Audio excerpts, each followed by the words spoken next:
Welcome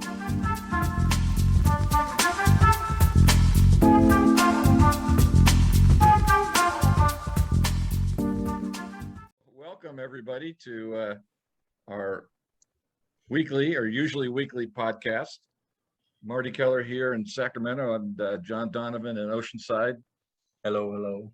And we're happy to welcome our colleague and guest commentator, Dan Gutierrez, also here in hazy Sacramento. So last week, John, you might recall, as we ended our time together, we talked about that we would talk today about, or at least begin to talk about the value of healing in relationship. And we said that one of the fundamental truths about every human being is we just want to be loved. That's actually what got us into trauma, is we were looking for love in dysfunctional family relationships that sometimes yielded relationship that caused pain, sorrow, and generated defenses that ironically, as we grew up, ended up in not being able to connect authentically and wholeheartedly with other people. In fact, sometimes you and I have talked about this in the past.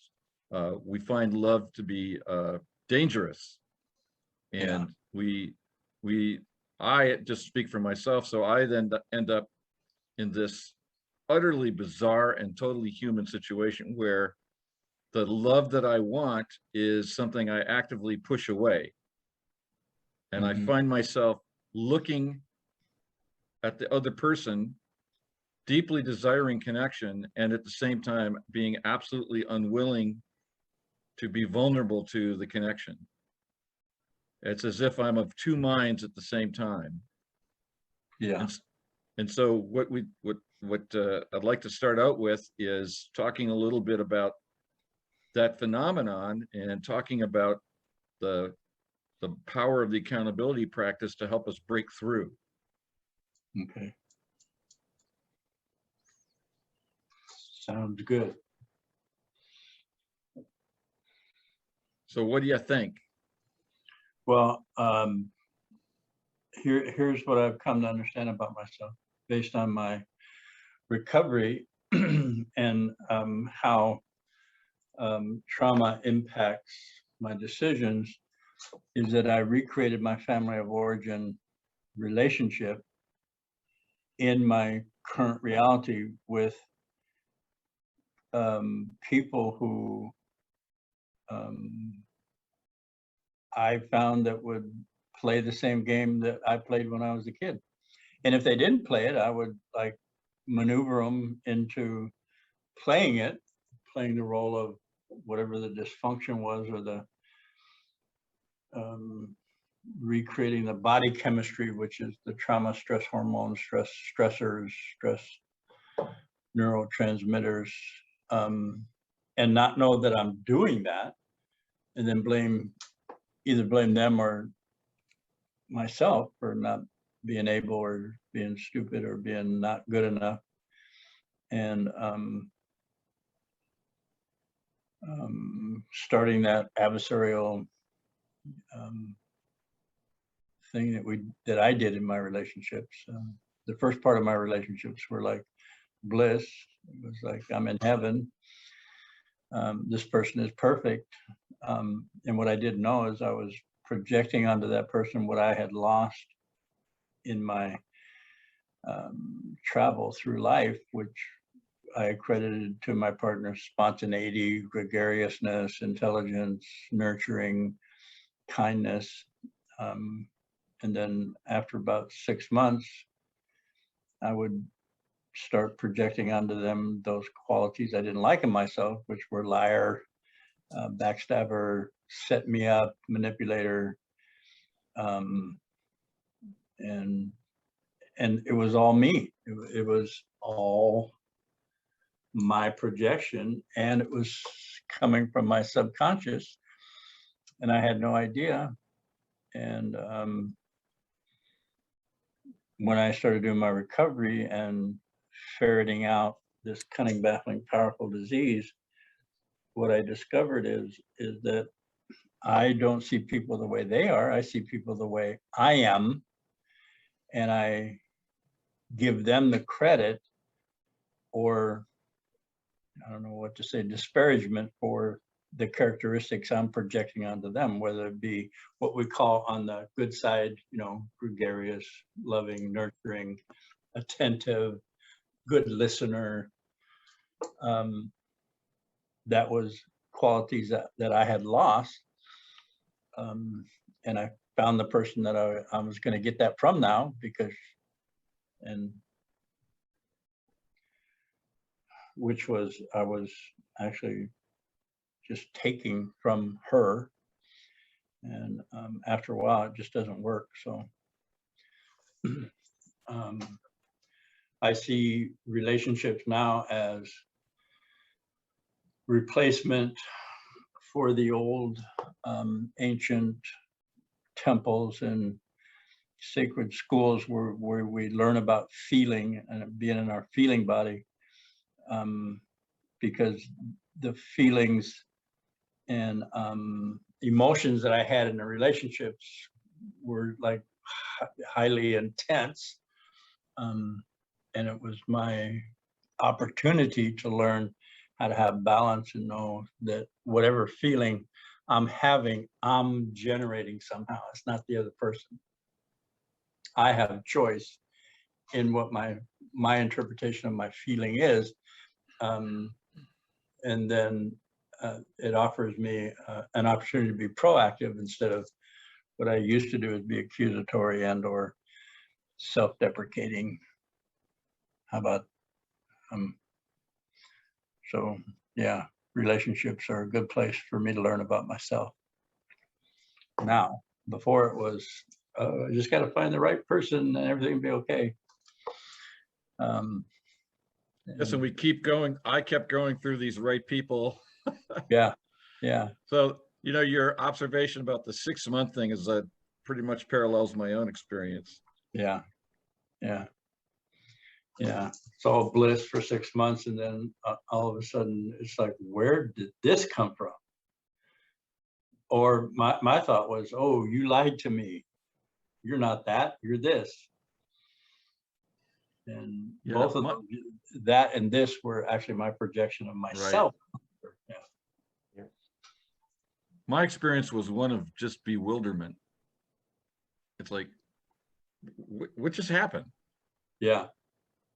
What just happened? Mm-hmm. Dan, any thoughts, reflections of your own on this, on what we're talking about?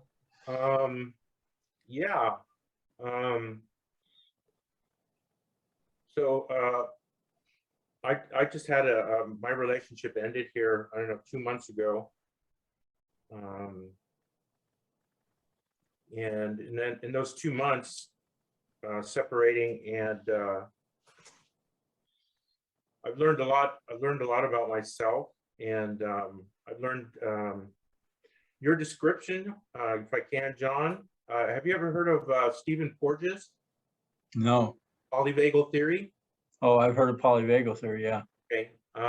What you expressed is really, really close to his definition of polyvagal theory, learning how to self-regulate. It's a process of learning how to regulate through co-regulation.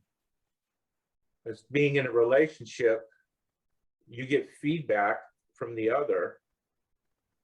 And what I have now, looking back, using that theory, is that I tried being in relationships to feel safe.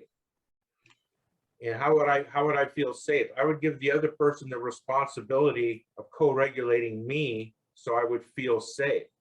I gave them that power. Mm-hmm. Rather than, this is a new awareness, so I'm gonna have to reiterate that. I didn't understand that that's what I was doing. Right. Rather than understand that it was my responsibility to feel safe. So a relationship cannot work unless I feel safe in proximity to another. When my body has been tuned to detect defense constantly, I cannot be vulnerable in the presence of another. Right. So I have, my experience was that my partner didn't understand why I was behaving the way I did. I didn't know why I was behaving the way I did. Mm-hmm. When I got into, when it was time for intimacy, cognitively, I understood what to do, but my body was saying, no, this is dangerous. So it tense up, and I couldn't establish that. And what happens is the other person senses that based on my body language. They get confused, and then they go, is there something wrong with me that you don't feel safe with me? And I'm going, I feel safe with you the whole time. And I don't understand, it's my body that doesn't feel safe. And it trumps the cognitive part of my mind. It's not beholden to my mind. It's saying this is not safe. And it's like, well, why, so then it's like, why doesn't it feel safe? And then the question is I back it up a little bit further, it's never felt safe. The reality is it doesn't feel safe. Right. No matter where I'm at. And it's more intense when I'm in proximity to another human being, in my case, a woman that loves me. Mm-hmm. And as hard as I tried, I could not overcome that by pressuring myself, forcing myself, which in turn stimulates my body to go into defense because it's being coerced to do something it doesn't want to do. Correct. And I don't understand that. I don't have that connection between what's happening physically in my body and my narrative around that. So last 2 months, I've been doing a lot of research, reading, and I want to emphasize this. I use the accountability tree to get me to this point. Owning what's happening and just feeling what's happening and asking for what I want gives me an insight. The asking for what I want is the insight that I've been looking for. I've been developing that connection between my body and me and my head. By the way, they're connected through a vagal nerve.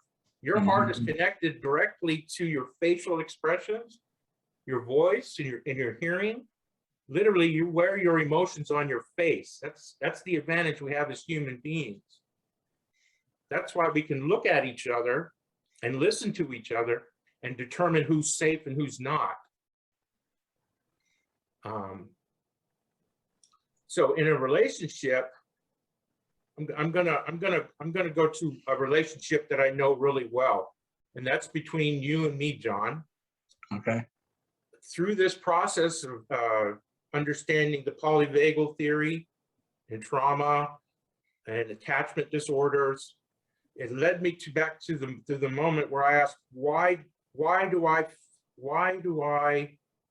is it about my relationship with John that I feel safe?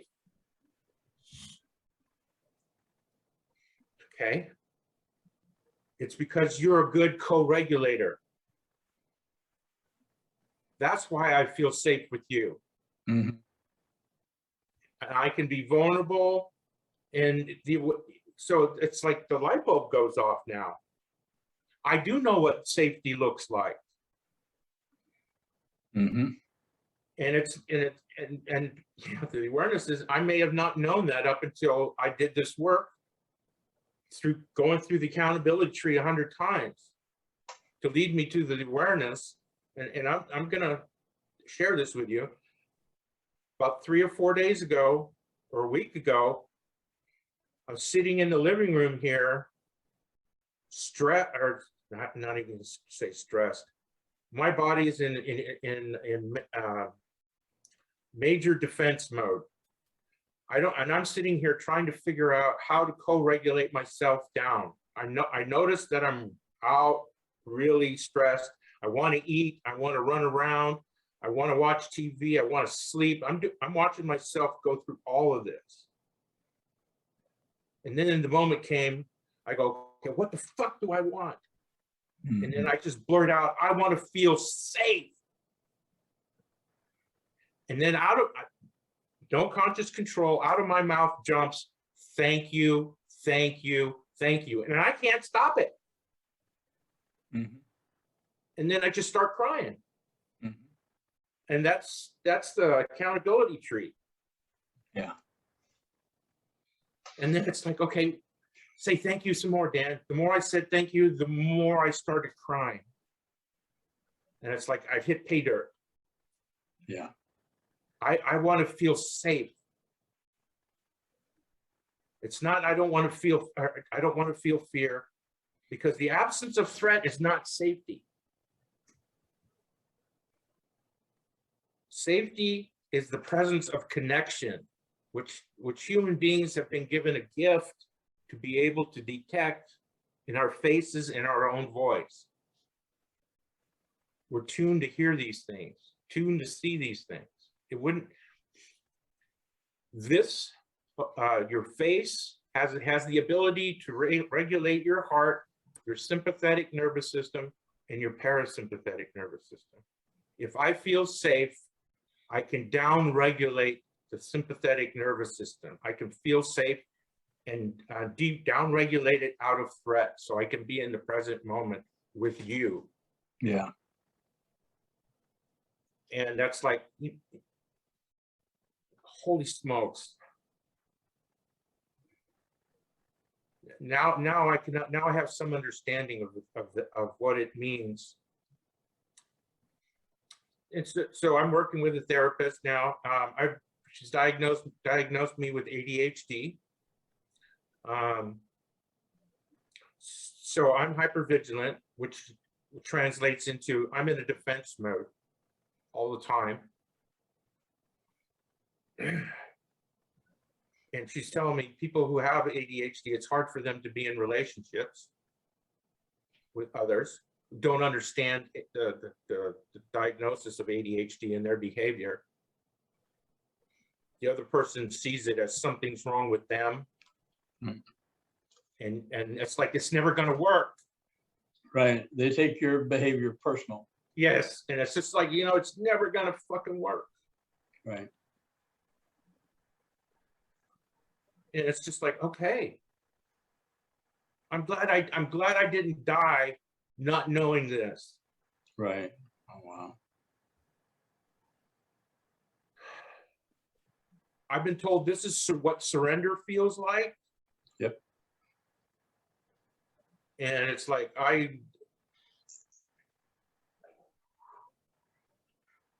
by not treating myself as the problem, coming out of denial that or being aware that I've treated myself this way, is I could never be in relationship with myself,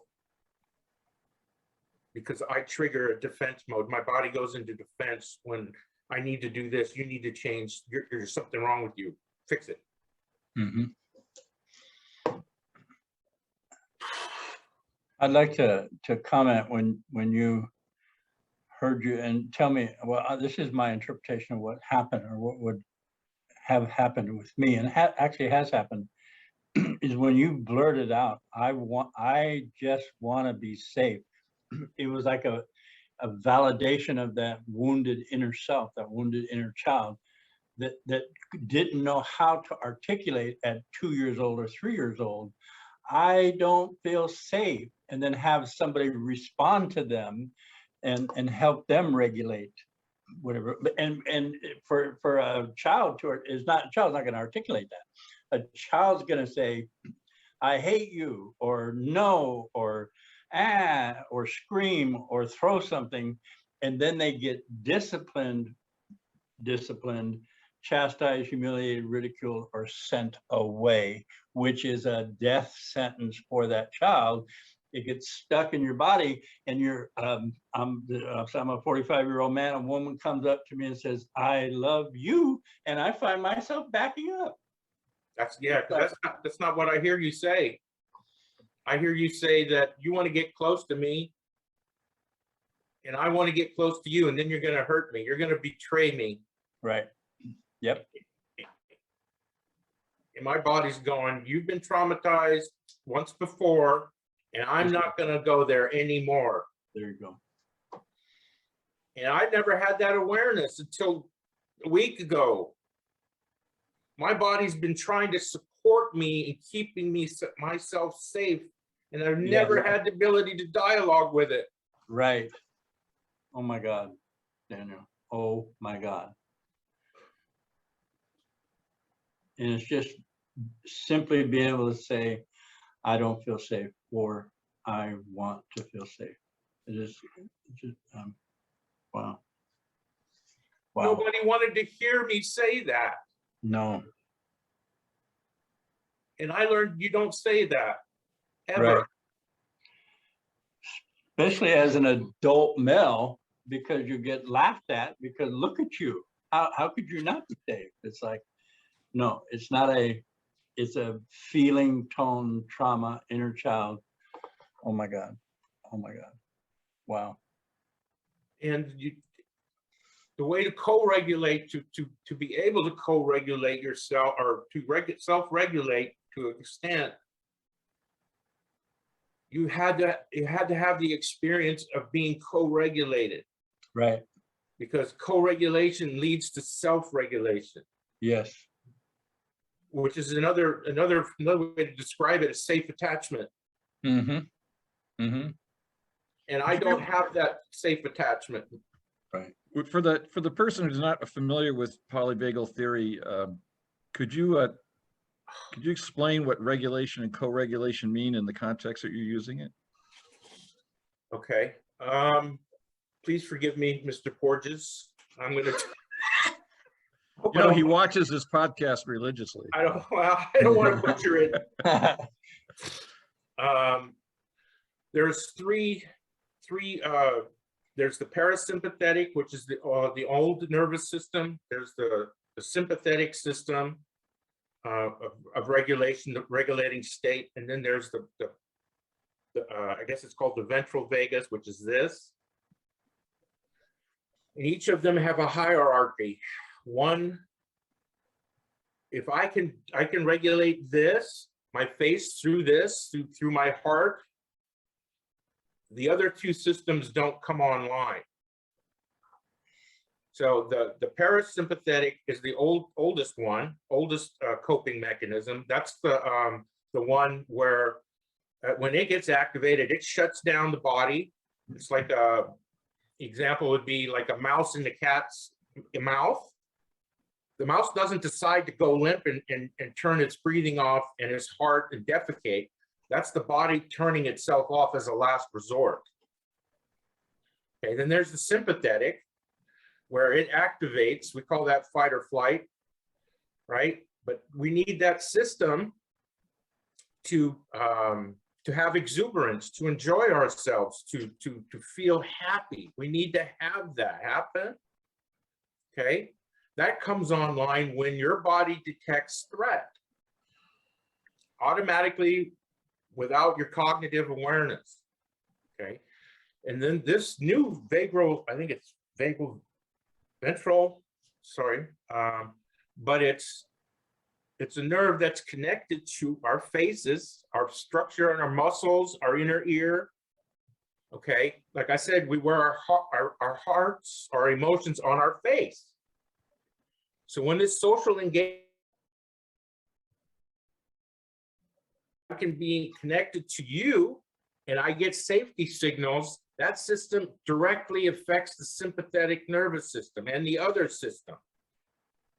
And we can down-regulate the threat to the point where I can feel safe with you. That's the purpose of being a mammal. This is a mammal-only thing, not reptiles. we have this ability. Well, why do we have this ability?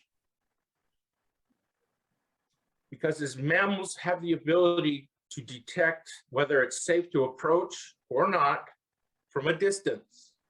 Because I can see you and I can hear you. And if I have signals of safety, I can approach you. And I can stay in close proximity with you long enough to discuss or to solve real problems. I can work in community with you. I can share what's going on with me. Human beings are designed to co-regulate each other.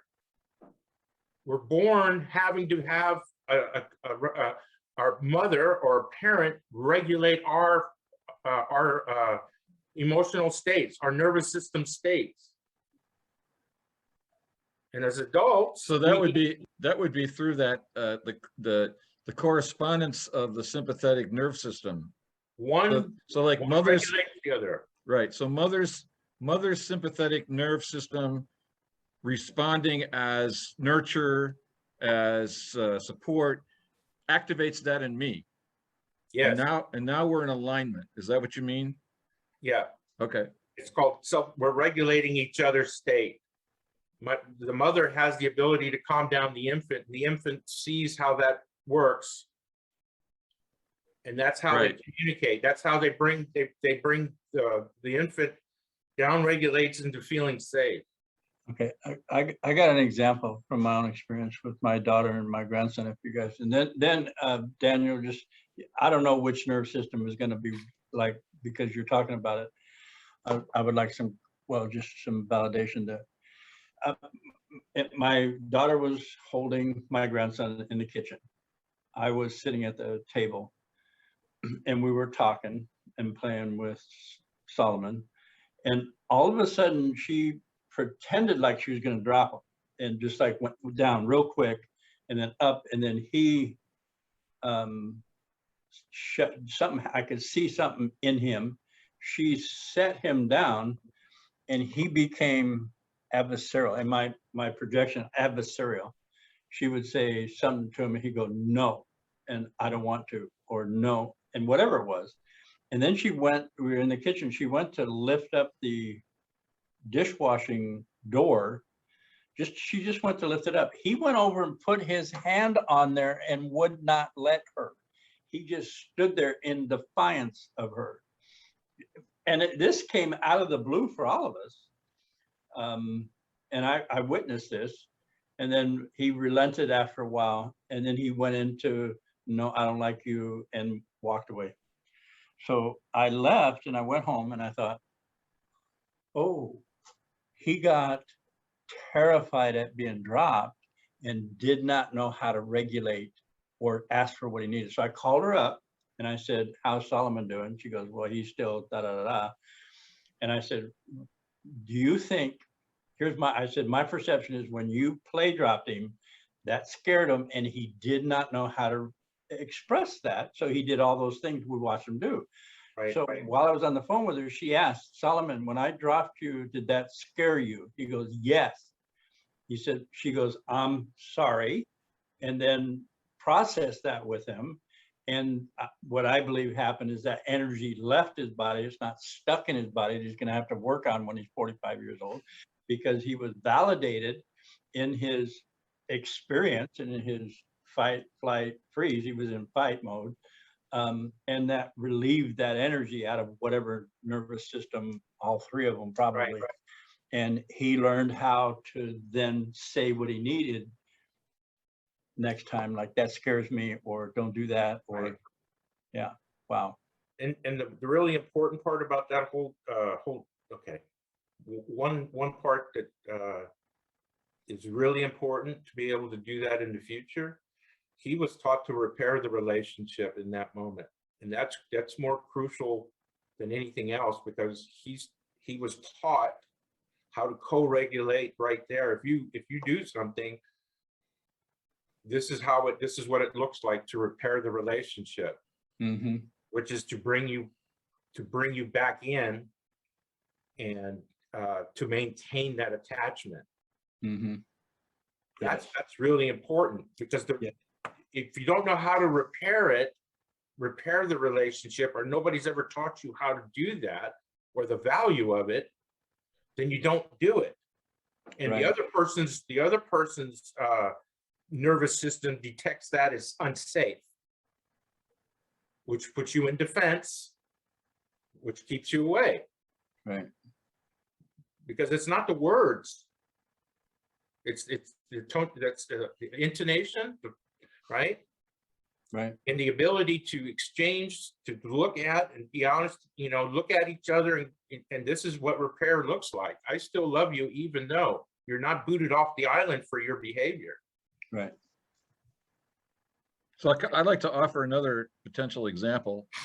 So I was thinking about, as you guys were sharing, I was thinking about the last time I saw my mom. My mom's 91 years old and lives with my sister and is in failing health. And I just puzzled about all of this until I heard what you guys had to say. I was thinking, when I'm around her, I do not feel like hugging.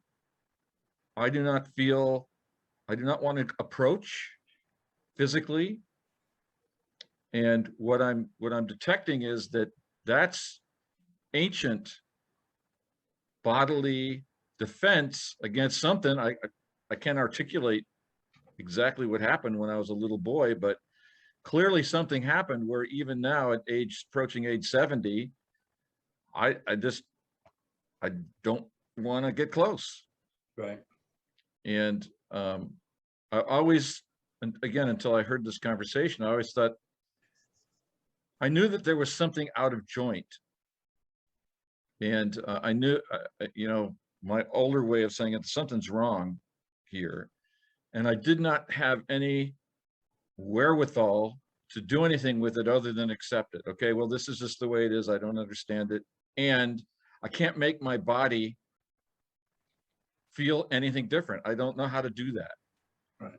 And even though my mom always says, I love you, I'm proud of you, those are probably words I would have loved to hear 65 years ago. Now I hear them and it's like they're words. It doesn't mean she doesn't feel them. I'm sure she absolutely does feel them, but they don't penetrate. Right. Because I have a different, now I'm going to use a word, maybe this is appropriate. I just have a different nervous vibration. Right. Your So nervous system is tuned. they don't cohere. No, it's right. Exactly. Your nervous system is tuned to detect threat And to defend. and to be on defense. Right. And that's exactly right. And Yeah, it really makes me sad. Mm-hmm. And I support And yet, you in that. I support you in that. Yeah, I it do. makes me sad, and it also makes me appreciate the utter power of the system. Exactly. Because it kept me safe. It may seem lunacy from this perspective, but to that little boy, Well, it was utterly appropriate. I mean, we talk in terms of the inner child. In my experience, understanding this work here and my interpretation of it, my body is the inner child. It remembers. Well, that's the power of accountability, because it takes us to the feeling state. And the feeling state is where the information is. And, for me, it's like, I'm just now understanding, the power of the questions, feeling. And it's like, I've been doing this work for a long time. And I'm just now, okay, here it comes.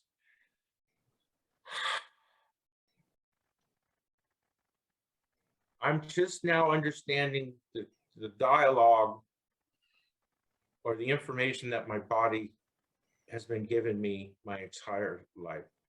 Yeah. I now have ears for it, eyes for it, and feelings And for me, it's like I'm no longer the two separate pieces. Right. I'm not head and body. I'm Mind, brain, body. mind, body. Right. It's all one system.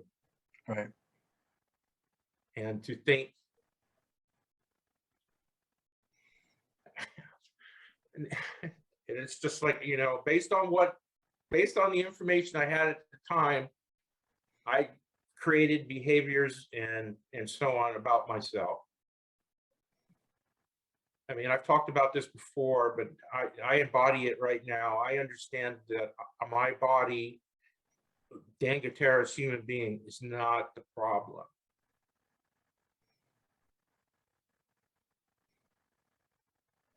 And I've looked at myself as I need to change. I need to do this. I need to do that. And I've been fighting. I've been not honoring a part of me that I've been dismissing. Mm-hmm. I've been trying to do everything from here, and this trumps this. Yes. And I mean, I don't know if you, I'm just experiencing I'm changing the narrative about what I'm experiencing. When I feel I'm afraid, that's not something's wrong with me. That's a signal. That's a signal for me to pay attention and to connect with my body. Yes. Oh my God. Oh wow. And that's so. It's the only way I can explain it is that if anybody's been down about 20, 30 feet in the water, you can feel the pressure pushing in on your body. And then when you get out of the water, that pressure leaves.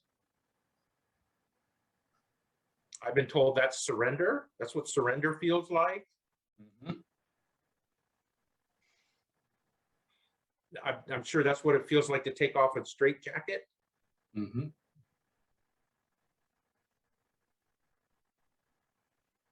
But that's just my experience of it happening. I feel lighter. I feel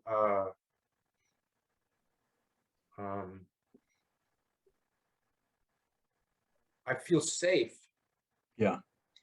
And that's the experience when I own my character defects, arrogant, entitlement, controlling, and I take it to the accountability tree as my truth. I'm arrogant. That's a validation of my body's been working real hard to keep people away through arrogance. Yes, thank you for noticing. Oh my God, I've been working so hard. You haven't given me any credit or any attention whatsoever. I'm arrogant. There's this relief happens. Your body says, oh, finally you're listening. Take a breath, and I say, it is my intent to be kind. And it's like that reframes that need for arrogance into some other mitigated thing, mixture of arrogance and kindness, until finally the kindness is the default mode. Instead of the need for arrogance to stay safe, I can be kind and keep myself safe. Oh my God, what a thought. What a night. Are you kidding me? I can really do that. Yes, I can. Wow. Great We stuff. started the conversation by talking about the role of relationship, and I think we saw it in its elementary reality, which it starts out our relationship between the body and the mind. Mm-hmm. We're born in relationship even within ourselves, and of course we're born with relationship with these emotional regulators, aka our parents. Mm-hmm. And our families, and there's no development of any kind outside of relationship. There's just no such thing. And the work that we do here is Dan, as you were just exemplifying that for us, is to like wake up to the fundamental dynamics that have always been there, or John, as you just said, when the body goes, thank you for paying attention, or Dan, you heard the thank you, thank you, thank you. Mhm. When you said, I just want to feel safe. This is all how relationship is the inescapable environment within which we live. We live, move, and have our being. And that's why that's why this work for me cannot be done except in group, in relationship, because there's something, it's almost as if, again, to use the language, the polyvagal language that you introduced to us, Dan, it's almost as if when I'm in a group doing this work, or I have 3 people, I'm among 3 of us doing the work here, everyone is helping me co-regulate to a new vibration. Mhm. When I set an intention and it's witnessed by others, or how many times do I set an intention in a meeting and people are vigorously shaking their heads? Mhm. It's as if that energy of relationship, which before was what I had to keep myself safe from, now is something that I can feel myself relax into and feel safe within. Right. And Because it's changing the narrative. it's changing, well, it's changing, it starts, but yes, the narrative is changing, but also so is the co-regulatory environment. Right. Is Which it, is because they go together. right. I was going to say you can't have one without Right. the other. And for what I've learned, what I'm learning is that I have to pay attention. I remember you telling me, John, it's like, you know, ask yourself how you feel before you go do a group. Right. Well, there's a model. The old model used to be stimulus response or stimulus reaction. Mhm. What I'm learning is there's a third part of it, which, you know, you've been aware of. It's stimulus organism response. What state am I in? Does what the stimulus filter through, and then my response happens. Mhm. When I'm in a defensive mode or I feel I'm in threat, I see everything as even benign behavior as a threat to me. I take everything personal. Yes. I see somebody over there not paying attention, and I take it as,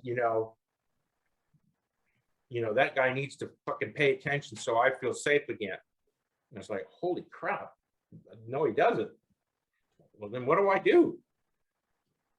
You notice where you're at. Pay attention. How do I feel becomes the most important question that I can offer myself. Yeah. Until if and when I can do it at a subconscious level where I do it all the time, and I'm aware of it when things when I'm feeling activated or I'm in a defensive mode. And saying that, there's nothing wrong with your body responding the way it responds. Thank God it keeps responding that way until I have sufficient access to the language or the vision or whatever it is that I can be in its relation, so I can understand the communication that I've already been there my entire life, but I've been conditioned out of fucking looking at. Right. That's like I've heard people say, my addiction to alcohol kept me alive until something better came along. So I learned how to communicate with myself so I could stop this Mhm. and deal with what's really going on. And that may be 20 years. Yep.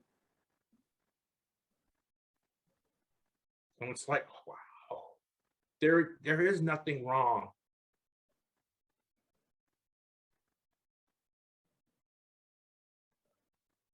And I, it's like, God damn it, I look back at my life and it's like, I've had these characteristics all my life.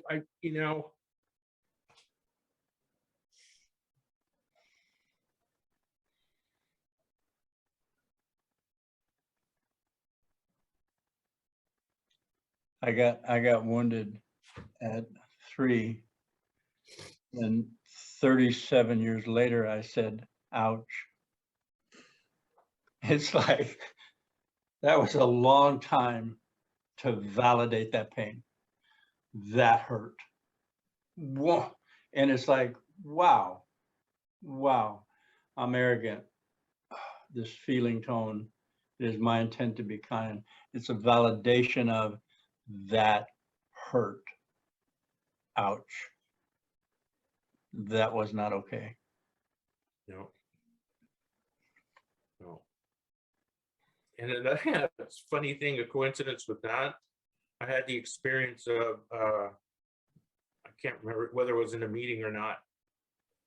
And I had a realization that I'm my experience, I'm sitting in a room full of physically adult people, but I'm dealing with 7-year-olds. Mm-hmm. Yeah. Who don't have any understanding about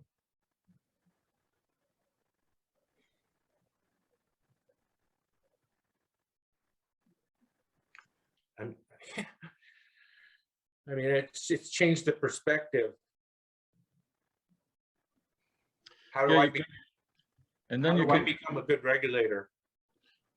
and then you can expand that observation to notice that everything you read in the newspaper is about 7-year-olds. I mean, you know, it's one of those things. It's like, you know,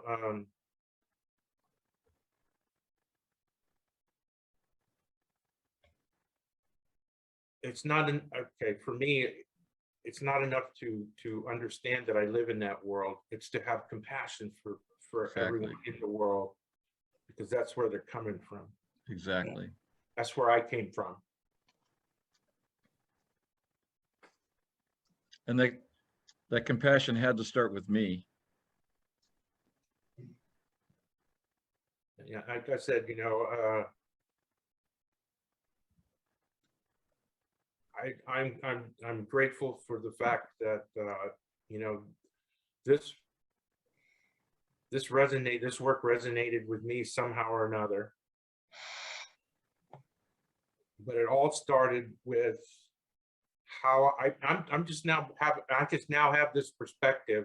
I just now understand. I can understand what my body's been telling me the whole time. And it started with me feeling safe enough to lower the shields to let new information in. Mm-hmm.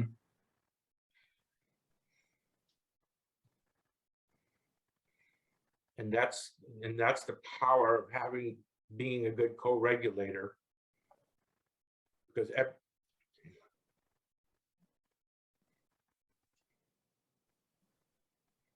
all human beings want to feel safe.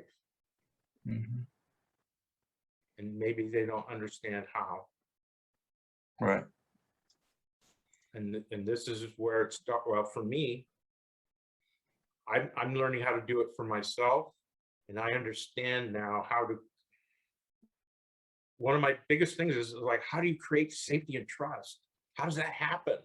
That's been an intention. How do I do that? Or I intend to be safety and trust. I don't know how that works. Well, how does it work? Well, you get online, you look at these videos, you get new information. You know, like you were telling me, the nerd gets to go with me. Mm-hmm. You know, So John, Dan's observation about, or the question about how do I find safety makes me wonder whether there's a corollary to the love equals exercise as safety equals. Absolutely. You can do love equals, relationship equals, job equals. I like this, safety equals. And then use that exercise, the love equals exercise, to figure out what I got safety mixed up with. I got safety mixed up with, or feeling safe in a relationship, or actually being in a relationship. I don't know if it was so much safe. I kept going back there though, time after time, of an expectation that is put on me. If I had no expectation, unrealistic expectation, about that I could improve, that I should be better, because that validate that I wasn't. So I looked for that, and I don't know if I felt safe in there, but I felt comfortable. And it was familiar. And even if I didn't like it, I would find myself in there time after time after time after time.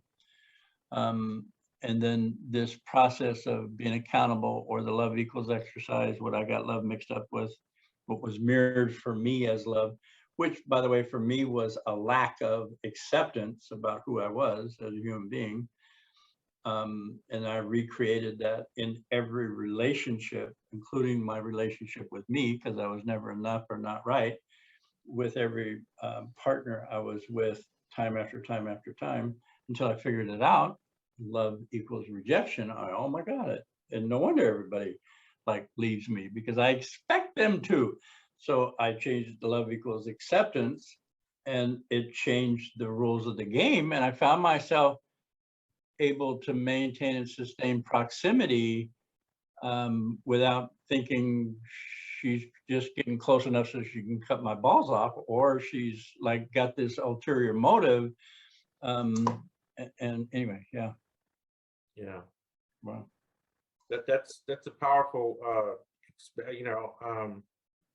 I've also, like I said, I've been also diagnosed with ADHD. And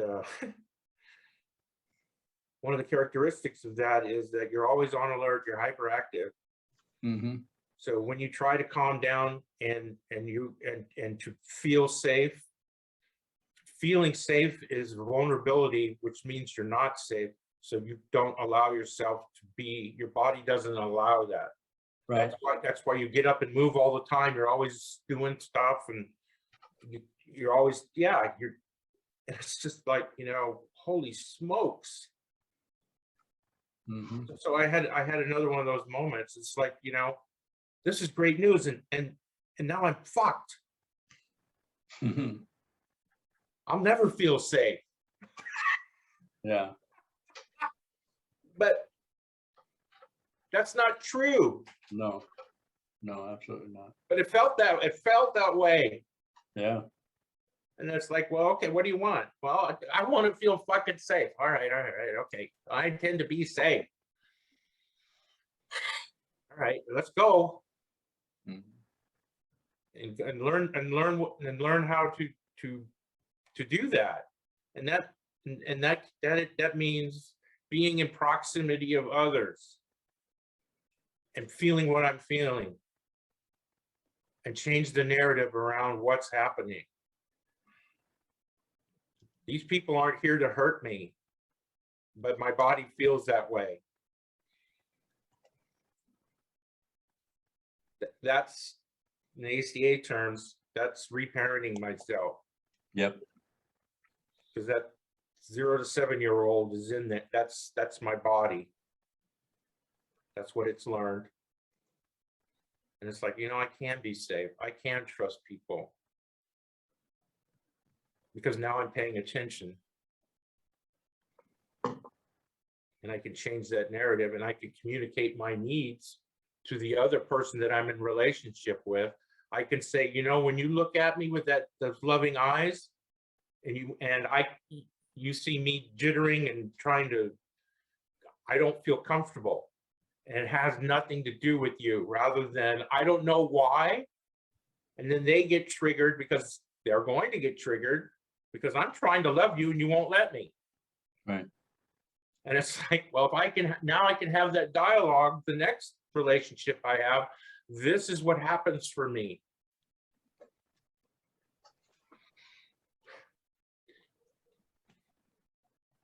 That's one tool. May not happen that way again. It may be different. But I'm not viewing myself as a problem. I'm not the Right. Yes. I'm validating my needs by being able to express how I feel and what it's like for me. Yes. That's how I develop a relationship. Yes. Wow.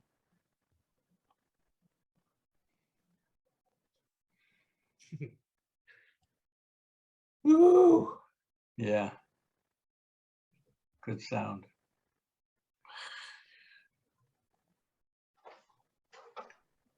It's taken everything for me in me to sit still right now because I just want to get up and run. Yeah. Gotta go. Too much. Yep. Mhm. Well, the good news is we're coming to the end of our hour together. Ah! So your timing is impeccable. Ah. So before we close out, I'd like to ask Dan and then John, any last thoughts, any summary thoughts that you'd like to share with, particularly keeping in mind that there might be people hearing this for the first time.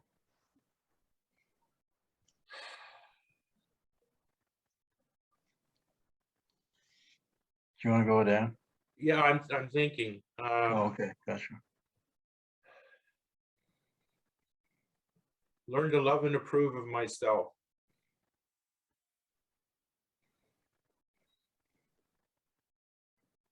I'm loving and approving of myself. I created the intention to love and approve of myself. And that gives me two things. I can notice when I'm not, and I can notice when I am. And I can choose between the two when I notice. And not view any of that experience as something is wrong. And not point to the human being as being defective because I feel the way I do.